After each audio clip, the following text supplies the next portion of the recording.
Hello student, मैं नीतीश चौहान आप लोगों के सामने आज फिर से क्लास 9th का जो रेशनल नंबर हम लोग चैप्टर शुरू किए थे उसका आगे का टॉपिक लेके आए हैं। ठीक है, आज हम लोग देखेंगे कि किसी भी इरेशनल नंबर को नंबर लाइन पे कैसे रिप्रेजेंट किया जाता है, how to represent an irrational number on the number line.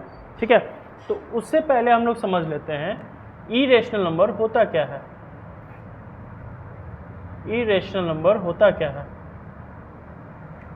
Irrational number, ठीक है। तो इरेशनल नंबर का अगर हम लोग बात करें तो सिंपली एक ऐसा नंबर जो ना ही टर्मिनेटिंग हो ना ही रिपीटिंग हो। ठीक है, a number which is neither terminating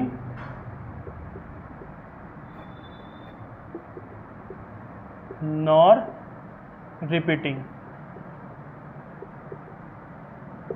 ठीक है, सिंपली एक ऐसा नंबर जो ना ही टर्मिनेटिंग हो और ना ही रिपीटिंग हो। ठीक है, फॉर एग्जांपल जितना भी नंबर रूट वाला है, जैसे √2, √3, √7, √11, इस टाइप का जितना भी नंबर है ना वो इरेशनल नंबर कहलाएगा।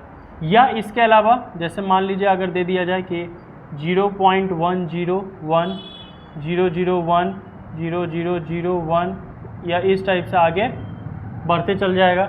इस टाइप का जितना भी नंबर है वो सब क्या है? Irrational number. तो इरेशनल नंबर के बारे में हम लोग क्या समझे कि बेसिकली एक ऐसा नंबर जो ना ही टर्मिनेटिंग हो और ना ही रिपीटिंग हो। ठीक है, ना ही वो ख़त्म होगा और ना ही वो रिपीट करेगा, उस टाइप के नंबर को हम लोग क्या कहेंगे? Irrational number. अब इरेशनल नंबर को रिप्रेजेंट कैसे किया जाता है? ठीक है, देखिए इसको रिप्रेजेंट करने के लिए पहले तो कंपास चाहिए। ठीक है, कंपास चाहिए, तो हमारे पास तो अभी नहीं है, तो हम लोग जैसे रिप्रेजेंट करेंगे, ठीक है, एक फ्री हैंडेडली हम लोग रिप्रेजेंट करेंगे। जैसे फॉर एग्जांपल क्वेश्चन से हम लोग लेते हैं कि रिप्रेजेंट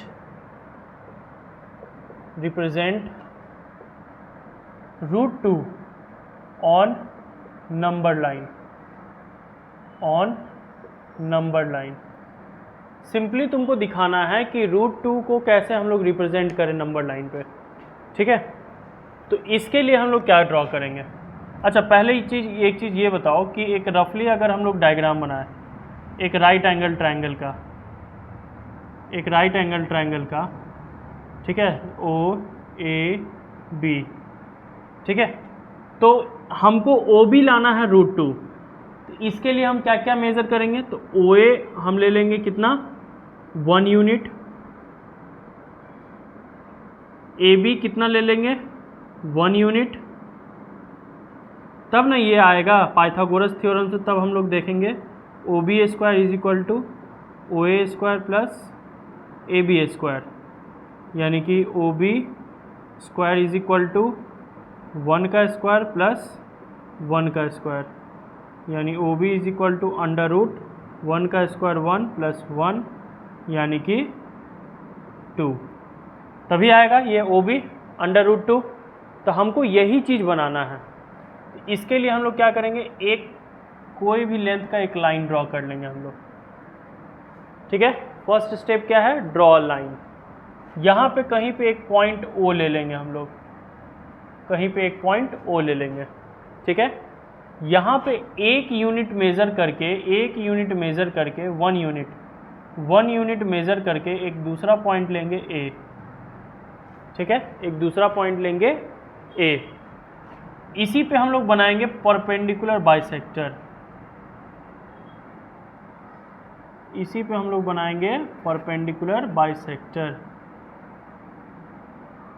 ठीक है, ये बन गया परपेंडिकुलर बाइसेक्टर। देखिए ये तो 1 यूनिट हो गया।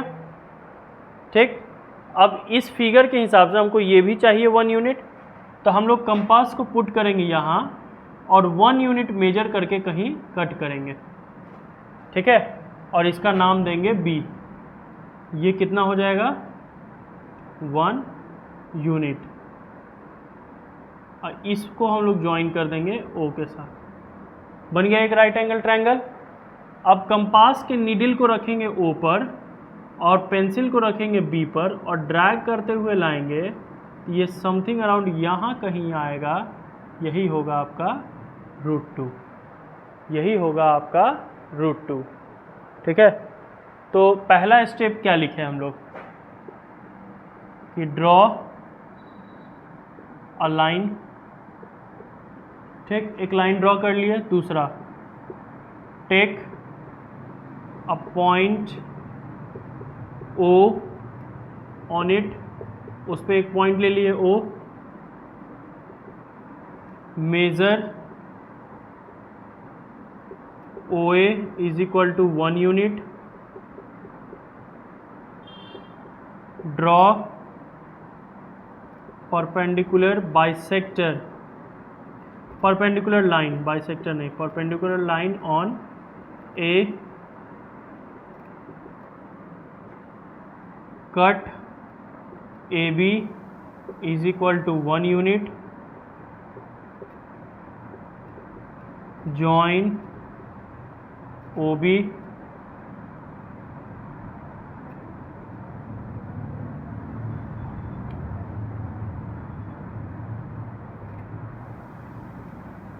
measure OB and drag a line, किस पे, इसका भी नाम कुछ दे देते हैं हम लोग CD, a line, a dotted line, a dotted line on CD। ठीक है, तो ये स्टेप्स है √2 को मेजर करने का। समझ में आई ये चीज़? अच्छा, हम लोग √3 को भी मेजर कर सकते हैं, लेकिन उसके लिए हमको क्या चाहिए, √2 को पहले मेजर करना होगा। ठीक है, इसको तो पहले नोट कीजिए। हो गया? तो आइए देखते हैं हम लोग √3 को कैसे मेजर करेंगे नंबर लाइन पे।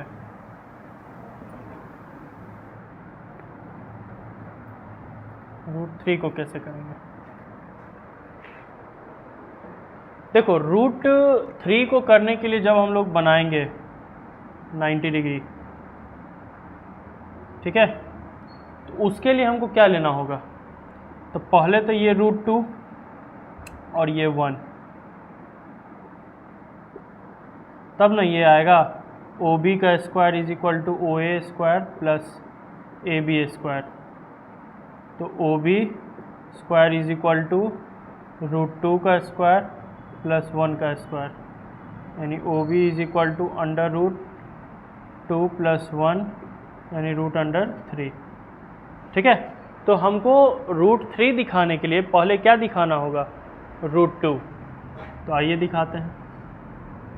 एक लाइन हम लोग ड्रॉ कर लिए CD, एक पॉइंट ले लिए कहीं O, 1 यूनिट का एक गैप ले लिए A, इस पे परपेंडिकुलर बाइसेक्टर हम लोग बना दिए। इस पे 1 यूनिट का B हम लोग कट कर दिए। इसको ज्वाइन कर दिए O के साथ। यहाँ से मेजर करते हुए इसको हम लोग ड्रैग करते हुए ये ले आए √2, यानी ये OB कितना हो गया अब √2, यानी ये देखो ये चीज़ तो हमको मिल गया √2। अब ये चाहिए, इसी पे एक और हम लोग परपेंडिकुलर लाइन ड्रॉ करेंगे। किस पे, B पॉइंट पे। किस पे, B पॉइंट पे। किस पे ड्रॉ करेंगे, B पॉइंट पे। यहाँ से अब कितना यूनिट लेंगे हम लोग, ये AB कितना है 1 यूनिट, तो यहाँ से कट करेंगे हम लोग 1 यूनिट यहाँ पे। इसका नाम दे दीजिए C तो दिया हुआ है, इसका नाम दे देते हैं E, और इसको ज्वाइन हम लोग कर देते हैं यहाँ से। ठीक है, OE को। अब यहाँ से OE को हम लोग मेज़र कर लेंगे और ड्रैग करते हुए समथिंग अराउंड यहाँ कहीं √3 आएगा, समथिंग अराउंड यहाँ कहीं √3 आएगा। ठीक है, इस चीज़ को नोट कीजिए आप लोग। समझ में आई ये चीज़? समझ में आई ये चीज़? ठीक है। अब जैसे अगला है कि √5 को दिखाना हो तो क्या करेंगे? तो √5 के लिए हमको √2 बनाने का जरूरत नहीं है। √5 के लिए हमको √2 बनाने का जरूरत नहीं है। क्यों? कैसे? जैसे देखो, ये एक राइट एंगल ट्रायंगल है OAB। अब बताओ ये √5 कब आएगा? ये OB √5 कब आएगा? अगर मान लो इसको हम लोग ले लेते हैं 2 यूनिट, इसको ले लेते हैं हम लोग 1 यूनिट, तब देखो OB का square is equal to OA square plus AB square, यानी OB square is equal to 2 का स्क्वायर प्लस 1 का स्क्वायर, यानी OB इज इक्वल टू √2 का स्क्वायर 4 प्लस 1, यानी OB इज इक्वल टू √5। आ गया √5। तो अब इसी के अनुकूल हम लोग क्या करेंगे? यहाँ पे लाइन ड्रॉ कर देंगे। ये है C, ये है D। एक पॉइंट चूज कर लिए O। OA कितना बोल रहा है? 2 यूनिट, तो 2 यूनिट हम लोग ले लिए OA। इसको थोड़ा सा और बड़ा करते हैं हम लोग, ठीक है। ये कितना यूनिट है? 2 यूनिट। फिर से इस पे परपेंडिकुलर बाइसेक्टर, ठीक है। अब ये हमको AB कितना चाहिए? 1 यूनिट। यहाँ से B हम लोग कट कर देंगे, कितना? 1 यूनिट का। इसको हम लोग ज्वाइन कर देंगे, ठीक है। अब इसी को मेज़र करते हुए यहाँ पे हम लोग एक लाइन ड्रॉ करेंगे जो यहीं कहीं क्या होगा? √5 को रिप्रेजेंट करेगा। यहीं पे क्या किसको रिप्रेजेंट करेगा? √5 को। समझ में आई ये चीज़? समझ में आई ये चीज़? वैसे ही आप लोग का होमवर्क है, √7 को आप लोग बनाइए। Represent √7 on number line. Represent √7 on number line, ये आप लोग का होमवर्क रहेगा। समझ में आई ये चीज़?